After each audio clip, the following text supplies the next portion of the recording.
I'd like to share with you a recent conversation I had with somebody who's experiencing the benefits of turning within. The way that he's describing it and the way that he is using his words and his hand gestures are very similar to how I experienced turning within. And I go over what is actually changing in self-enquiry, because something has to change. And what that change is, it's the dissolution of ego into the infinite. And that is an experience, it's an objective experience into a non-objective experience of the infinite. But where he really needs the help, and it's really a great place to be to need this help, is he really wants reassurance that what he is experiencing is quote unquote it. And it makes sense because we can't know ourself, the inner workings with our mind, because our mind isn't there when we get there. So it's hard to describe these experiences with words. So it's in these interactions, one-on-ones or satsangs or retreats, where you start to hear like familiarities like, oh, that's what I'm experiencing. And okay, I am on the right track. I am on the right message. So this is just a sharing of somebody else who is experiencing the wonderful benefits of dissolving their mind into their heart. And you can see it on the smile on his face. Take care. The distinct experience of, that's the only way to say it. It felt like my head or mind was like physically melting into my heart, which was a very, very nice feeling. It felt like, like this was just disappearing, becoming vacuum or gaseous, and the center was sinking. Yeah. Yes. Whatever it is you're doing, just keep doing it, because you're describing this a lot like I describe it. Right? Because something is changing. Something has to change in all of this. Right? What is that change? It's the dissolving of the sense of me, of the sense of individualism. Because being is permanent. It has no change. It doesn't fluctuate. It doesn't move. It doesn't vibrate. It is. So what's the change? It's the experience of being a person is dissolving. That sense of I, that sense of me, by you doing this, is how I describe it. Because that's, your mind is dropping into your heart. That's absolutely it. And it's having your attention go with it. And then holding your attention there as long as you can, which is, again, it's a non-objective experience. There's nothing physical to hold on to there. But that is it. Because attention is a focusing of awareness. So you could say that as your attention is focusing on the dissolving of the self, of this subtle movement that you're describing, your attention is following this movement back to self and resting in itself. Right? You could say that attention is out here. It's moved away from itself. We'll call this itself, being. Attention is moved away from itself to attend to this movement. Okay, so it's watching this movement come back to its source, which is this. So what it's doing is that movement drops into your heart. Attention drops into the heart too, which is itself. Which is itself. Uh-huh. Right? So being, consciousness, existence, awareness, they're all synonymous terms. Mm-hmm. So as I don't have enough hands to do all this at once, but as this subtle movement, like what you're talking about, is happening, that means you're in a really good spot to feel those subtle internal movements. As that's moving, your attention is following that. Mm-hmm. Okay? Another way you could say it is, as it's as it's dissolving, this is coming back and resting in itself.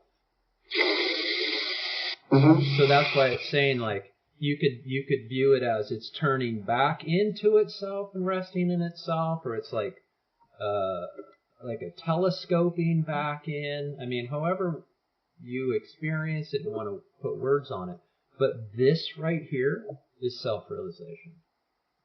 Mm-hmm. When awareness rests in itself. Mm-hmm. When being rests in and as itself. Mm-hmm.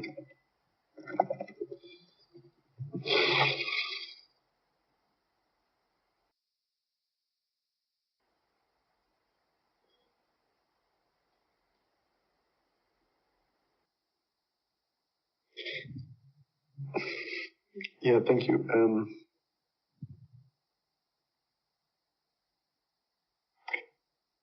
I feel sad. Or at least part of me feels sad. Also very calm, but sad.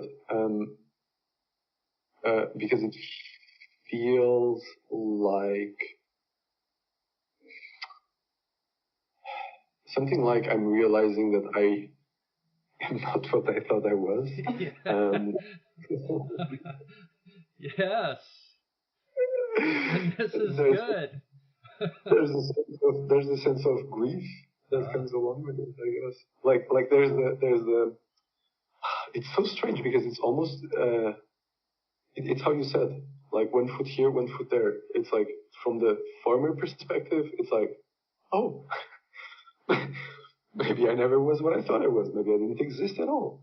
And that feels very sad. And then from the other perspective, I don't super feel it. I kind of sense how it would be, I think. But there's a sense of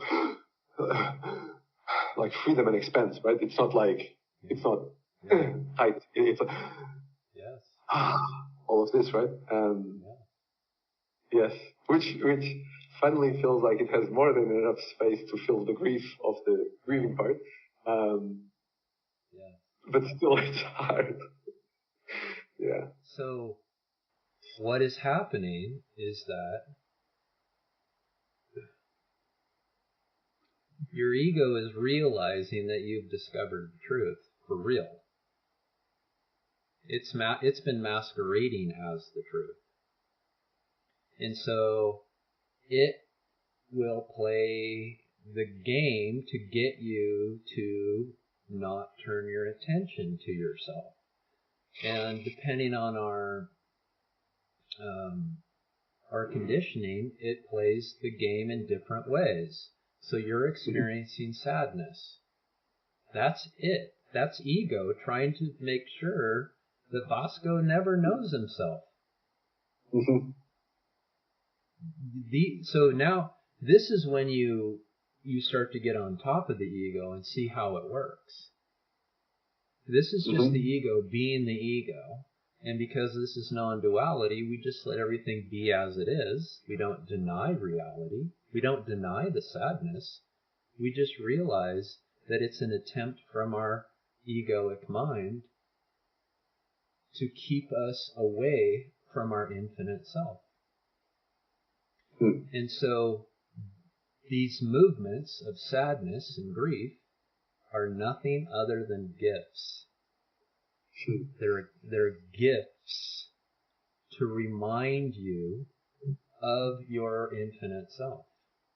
Because anytime one of these comes up, you're like, oh, it's just the ego being the ego, and now I know how the ego works. This is a reminder from my ego to turn within, to turn back in.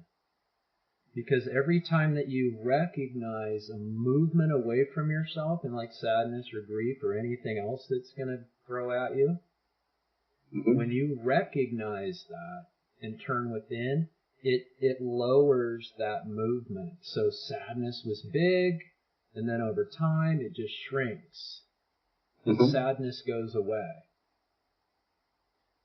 And you didn't do it. The ego does not do getting rid of sadness. How that happened is you've turned your attention here, and it's doing the work.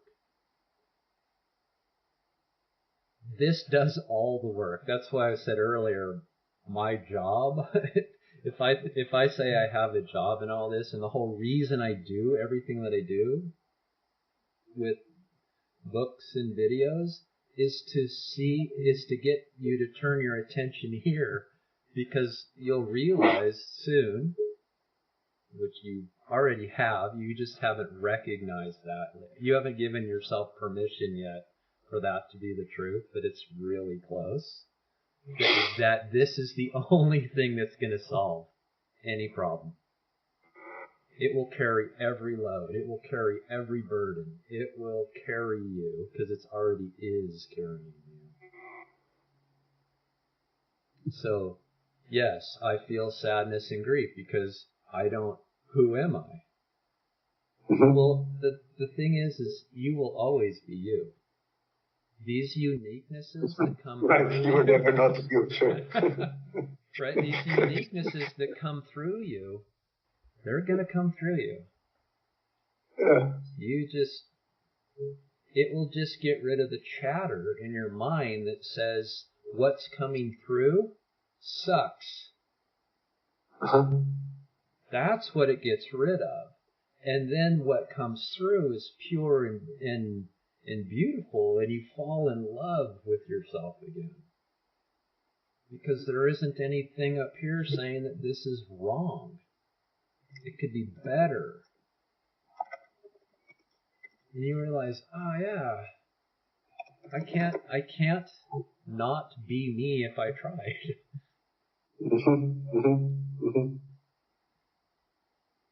And that's just, the profound way of saying that is you come back in line with reality. As reality is manifesting, you're right here in line with it as it's manifesting. And that's peace.